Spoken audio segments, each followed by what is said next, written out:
Ya sebulan sih bisa 2 kali ya. Oh, sebulan 2 kali. Bisa 2 kali sebulan itu, gitu ya. juga dong, Bang. Ya tergantung ini. Memang fisiknya beliau luar biasa lah. Kalau bilang nyuri start kampanye, itu menurut saya itu kapan mau ada kampanye kan nggak ada. Ya ini bukan nyuri start gitu ya. Dan itu biaya sendiri ya. Ini perlu dicatat gitu. Biaya sendiri, tidak ada biaya pemerintah gitu loh.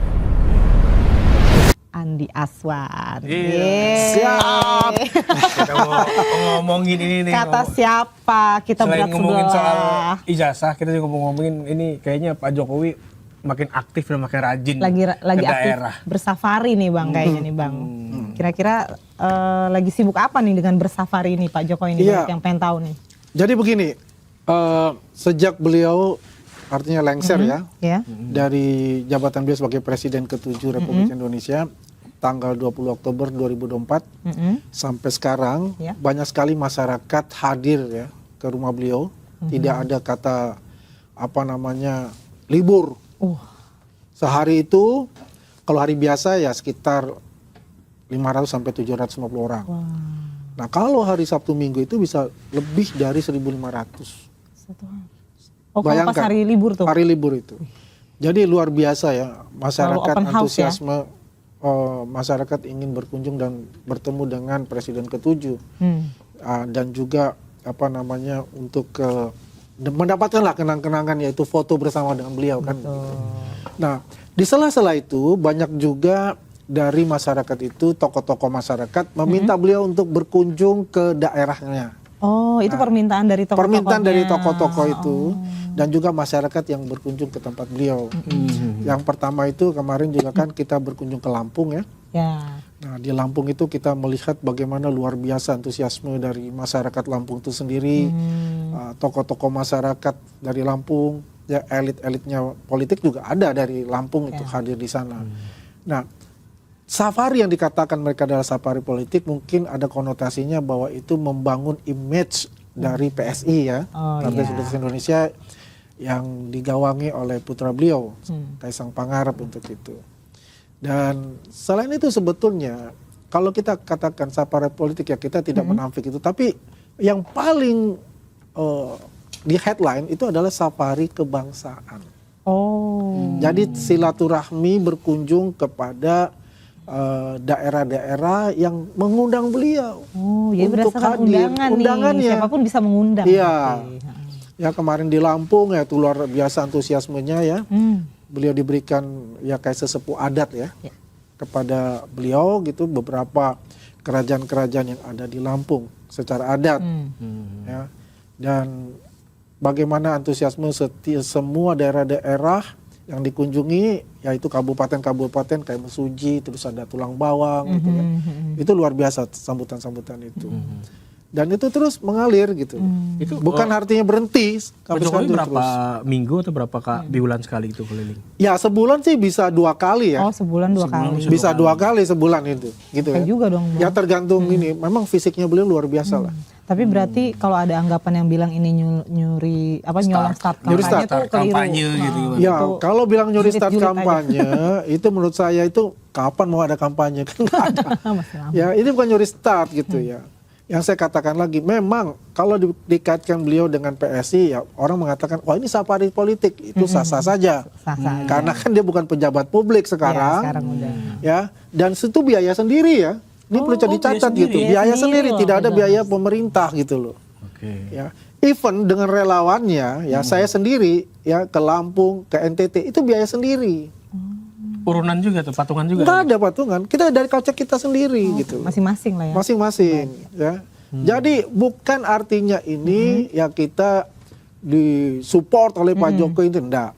Kita memang dengan kesadaran sendiri, itulah yang dinamakan relawan diehardnya Pak Jokowi. Wah, relawan diehard. Di lapangan sendiri, di daerah sendiri kayak gimana? Kalau lihat di media sosial kan Pak Jokowi diterpa isu soal ijazah segala macam gitu kan. Nah ini menarik gitu loh. Kalau di daerah gimana? Di daerah yang terakhir saya di NTT, saya baru kembali hari Minggu kemarin ya di NTT itu hadir di NTT waktu itu berkunjung namanya Pantai Oisina. Itu di daerah Kabupaten Kupang ya kira-kira ya 100 kiloan lah dari kota Kupang itu.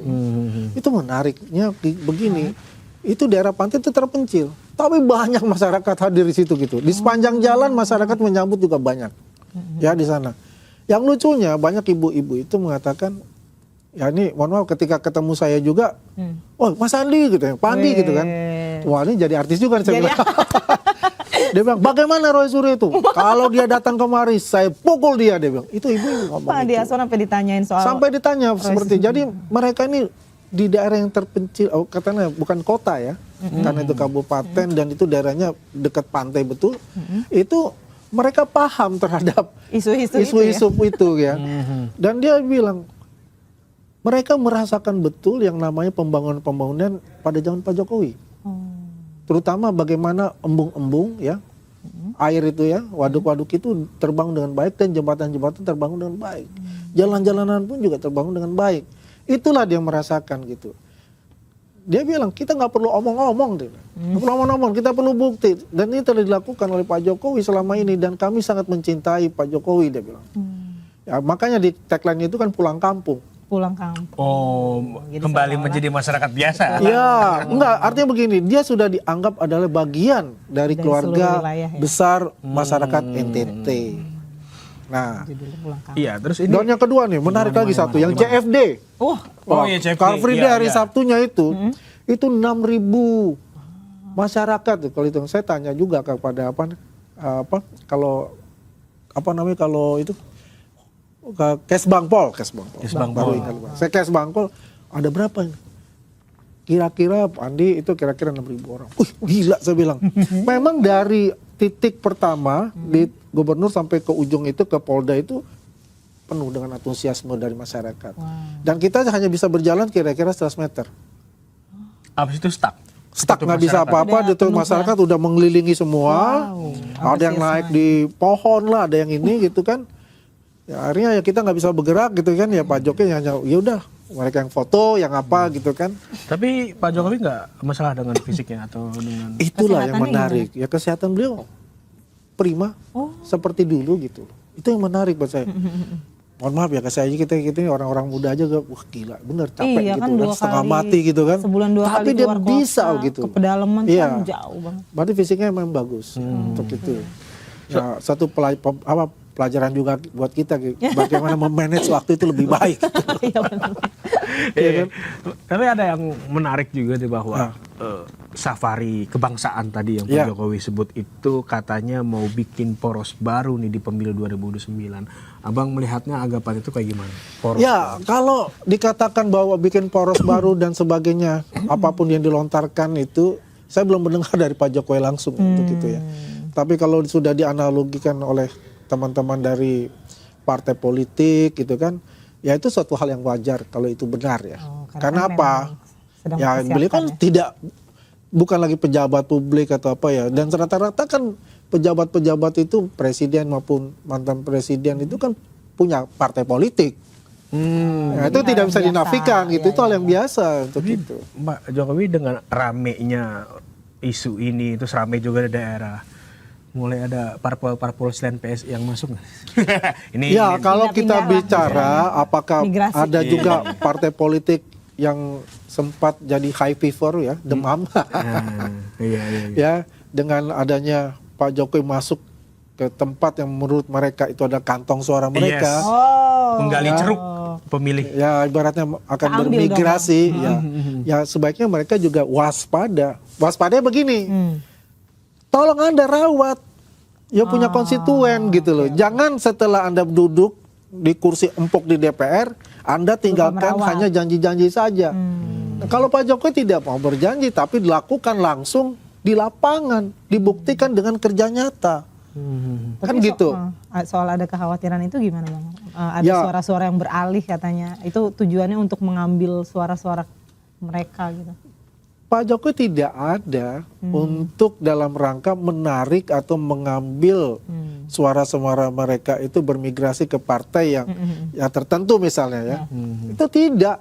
Emang murni memenuhi undangan. Nah mereka Pak Jokowi memenuhi undangan dari masyarakat ya. Kemudian bayangkan kan ada namanya bukan penyerahan, pengangkatan sebagai sesepuh ya Raja-Raja Timur kan. Sesepuh ya. saya bisa quote karena jangan gitu. Karena ya itu ada 8, jadi setiap kabupaten itu punya apa namanya kayak model kain ulos itu ya. Kain tenun itu bermacam-macam, berbeda-beda motif, gitu loh. Jadi itulah penyerahan bahwa beliau ini diangkat sebagai keluarga dari Raja-Raja Timur, ya seperti itu. Gitu. Artinya gak sempet baca? Dengerin aja, klik icon text to speech di okezone.com.